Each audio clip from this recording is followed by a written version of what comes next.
किसी शहर के रेलवे स्टेशन पर एक भिखारी रहता था।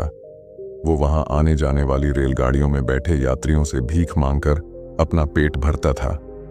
एक दिन जब वह भीख मांग रहा था तो सूट बूट पहने एक लंबा सा व्यक्ति उसे दिखा।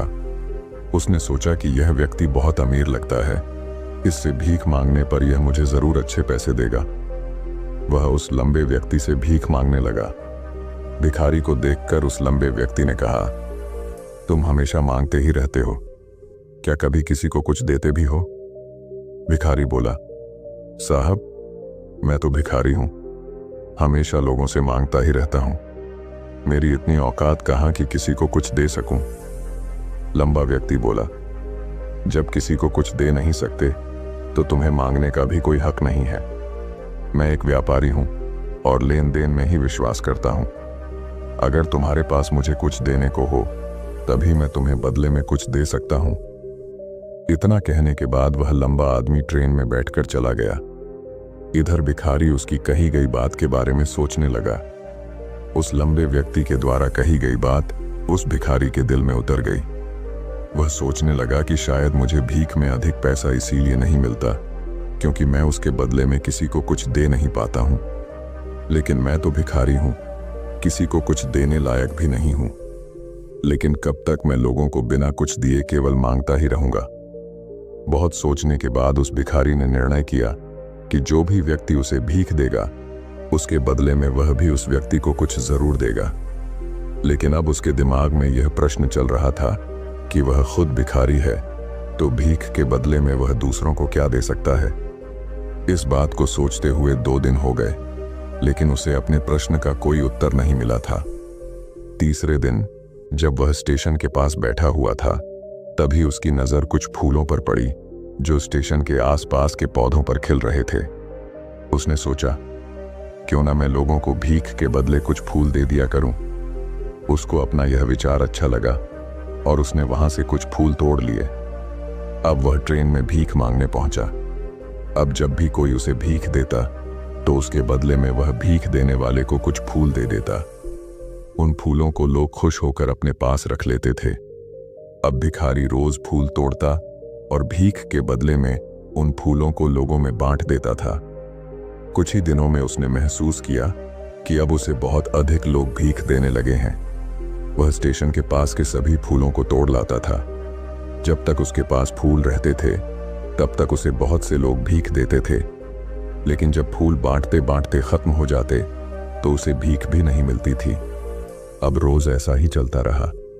एक दिन जब वह भीख मांग रहा था तो उसने देखा कि वही लंबा व्यक्ति ट्रेन में बैठा है जिसकी वजह से उसे भीख के बदले फूल देने की प्रेरणा मिली थी। वह तुरंत उस व्यक्ति के पास पहुंच गया और भीख मांगते हुए बोला, आज मेरे पास आपको देने के लिए कुछ फूल हैं, आप मुझे भीख दीजिए तो बदले में मैं आपको कुछ फूल दूंगा।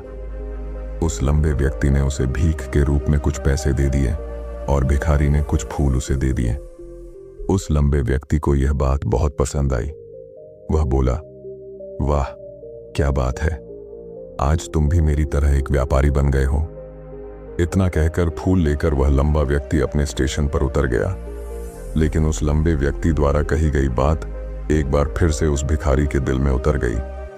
वह बार बार उस लंबे व्यक्ति के द्वारा कही गई बात के बारे में सोचने लगा और बहुत खुश होने लगा। उसकी आंखें अब चमकने लगीं। उसे लगने लगा कि अब उसके हाथ सफलता की वह चाबी लग गई है जिसके द्वारा वह अपने जीवन को बदल सकता है।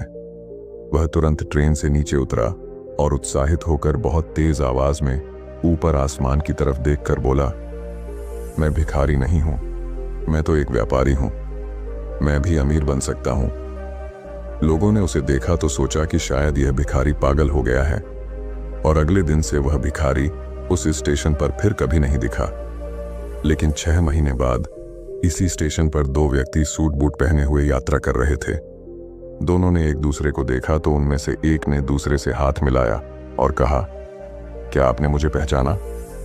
दूसरा व्यक्ति बोला, नहीं, क्योंकि मेरे हिसाब से हम लोग पहली बार मिल रहे हैं। पहला व्यक्ति बोला, नहीं, आप याद कीजिए, हम पहली बार नहीं बल्कि तीसरी बार मिल रहे हैं। दूसरा व्यक्ति बोला, मुझे याद नहीं, वैसे हम पहले 2 बार कब मिले थे? अब पहला व्यक्ति मुस्कुराया और बोला, हम पहले भी 2 बार इसी ट्रेन में मिले थे। मैं वही भिखारी हूं जिसको आपने पहली मुलाकात में बताया कि मुझे जीवन में क्या करना चाहिए, और दूसरी मुलाकात में बताया कि मैं वास्तव में कौन हूं।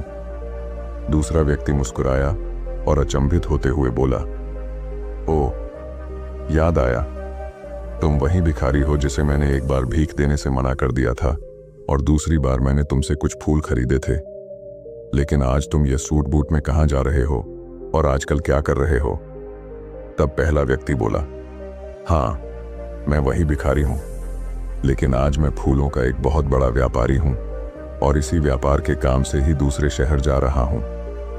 कुछ देर रुकने के बाद वह फिर बोला, आपने मुझे पहली मुलाकात में प्रकृति का वह नियम बताया था जिसके अनुसार हमें तभी कुछ मिलता है जब हम कुछ देते हैं।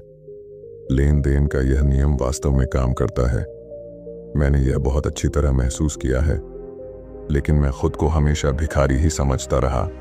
इससे ऊपर उठकर मैंने कभी सोचा ही नहीं। और जब आपसे मेरी दूसरी मुलाकात हुई तब आपने मुझे बताया कि मैं एक व्यापारी बन चुका हूं। अब मैं समझ चुका था कि मैं वास्तव में एक भिखारी नहीं बल्कि व्यापारी बन चुका हूं।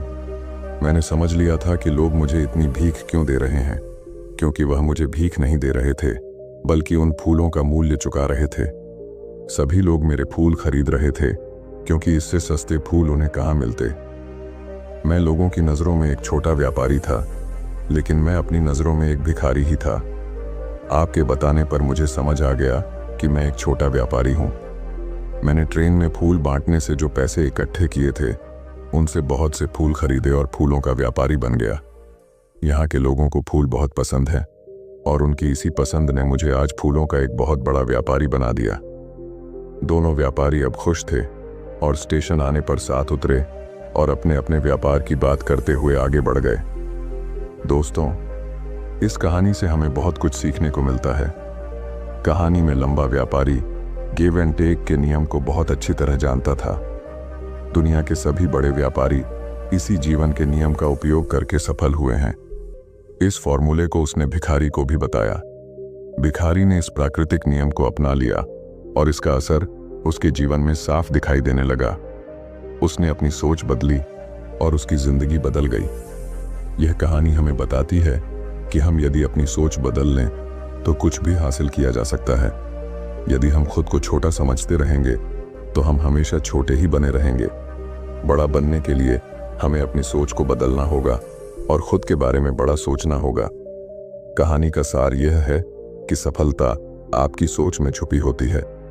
खुद का आत्मसम्मान जगाइए, अपनी सोच को बड़ा बनाइए और देखिए कैसे आप सफलता के शिखर पर पहुंच जाते हैं।